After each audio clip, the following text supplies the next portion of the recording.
Shinasha, Shinasha,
That was a song, and it was a song of joy, of happiness, of saying, I'm going home, and I'm happy I'm going home.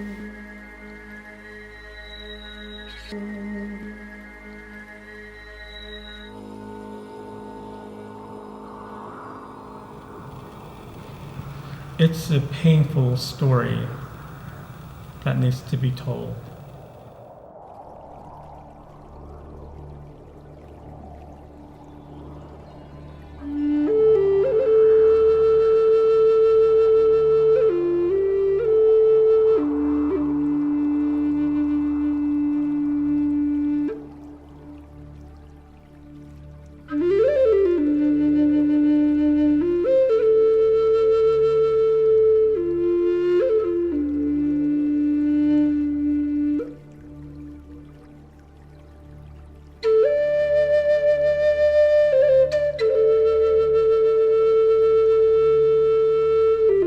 Because this is a story that has not really been told. It's a story of the incarceration of our native peoples, of our Navajo peoples. A long time ago, early 1860s, is when all of our ancestors have been gathered up. And then they were told to walk to Fort Sumner, New Mexico.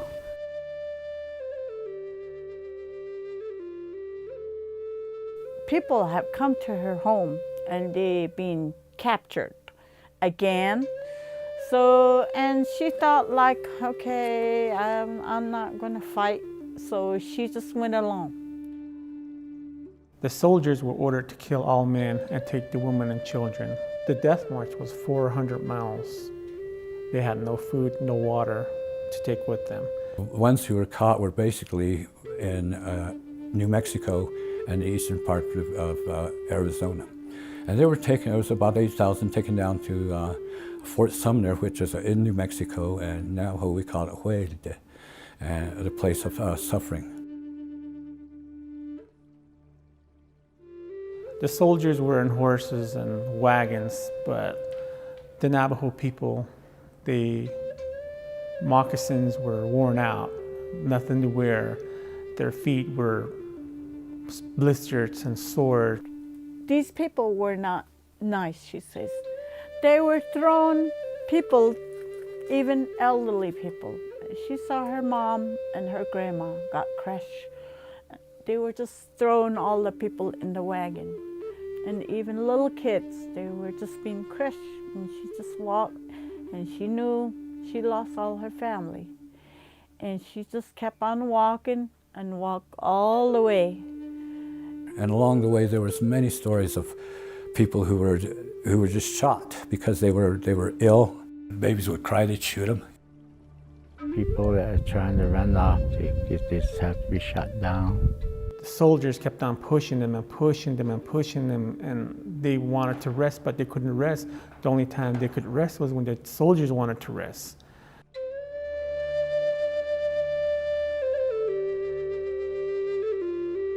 During the march, there were some harsh winters that they went through. The kids were just in rags, no clothing,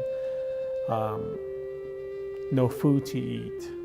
I mean, it was just a brutal march. I mean, these people were suffering day after day.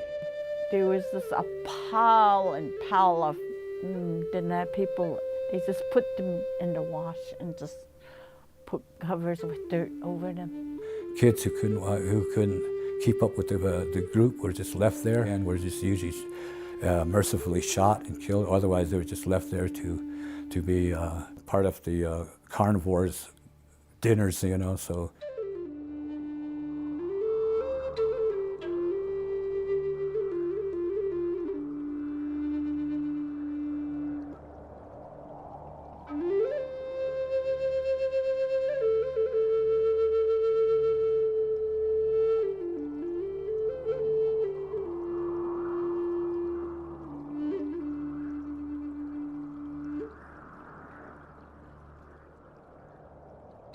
Even up to this day, people still say that the Dene people were not malicious people.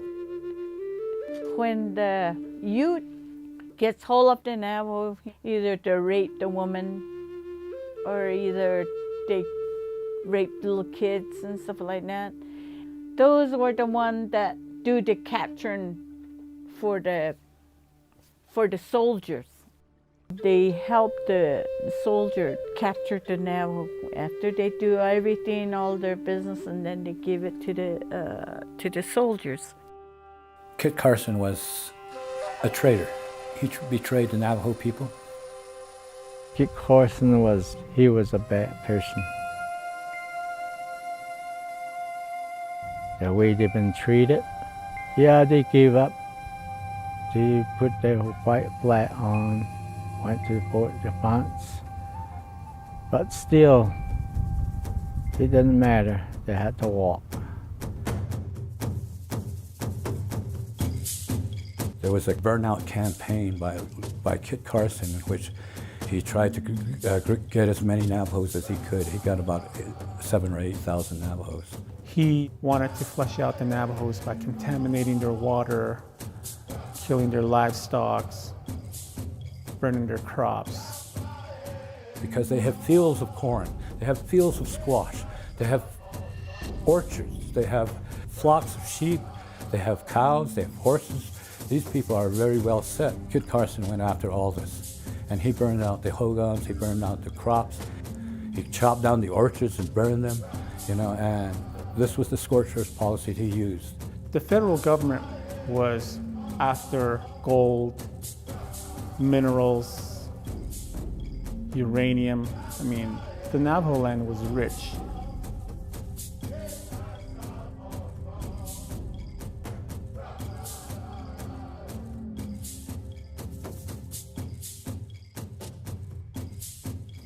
Kit Carson hurt a lot of people, and up to this day, some of the effects are still with our elderly people.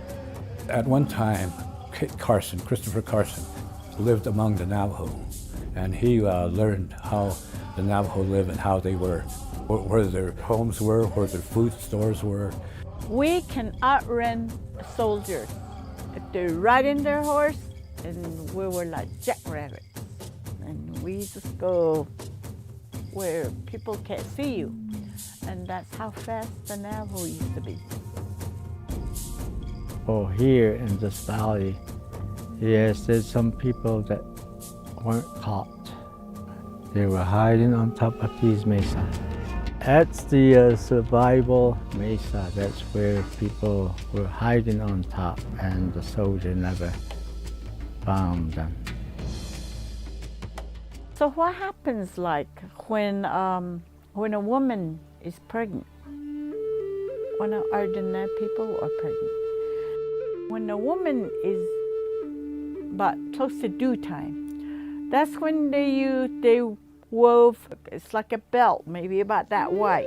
When you're being chased and you're running away from your enemy, all of a sudden you go in labor. And as you're running along the desert, all you have to do is untie your belt. You see a branches or a tree right there, you see branches, just throw that thing over it, and that's how you deliver your baby.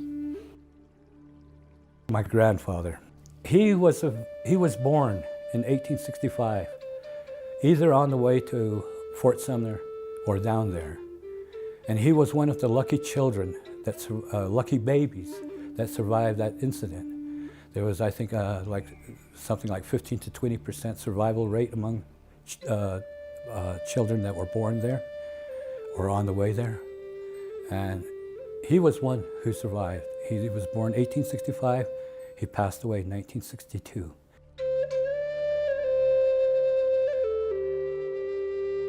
When I remember my grandfather, my tears flow. Why do people cry when they pray? The reason why you cry when you pray is you approach the Creator the way you approached your mother. When you were born, you cried out to her and she knew you were alive. So when we approach the Creator, we cry so He knows we are alive.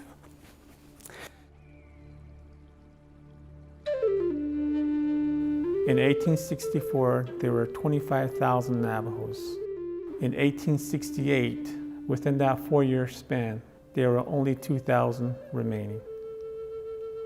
This is your home, this is the safe place, and it's very quiet, and this is very holy place. Even when you yell out there, there's echo. Even to that, we still have people pray to them.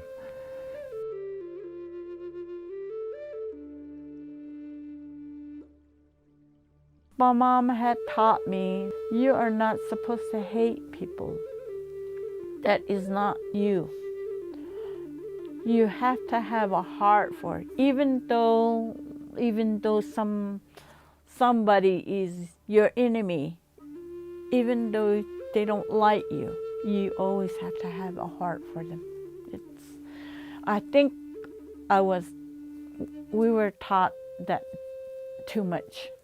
And that's why we don't have hate for other people or people that have hurt us, people that hurt you.